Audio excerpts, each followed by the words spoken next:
From First Alert 4, this is a breaking weather alert.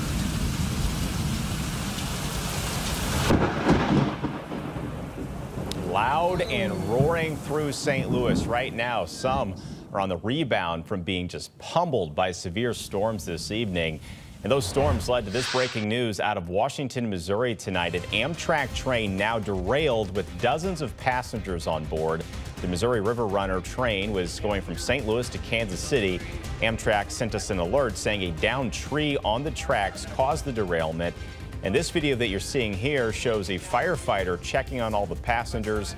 The passengers told us that everyone is okay and officials are working right now to get everyone off of the train.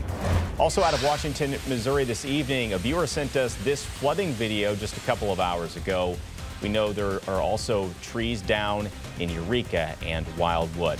There's thousands of people without power as the storms sweep through. Eureka is the hardest hit area with about 3,000 Ameren customers in the dark right now.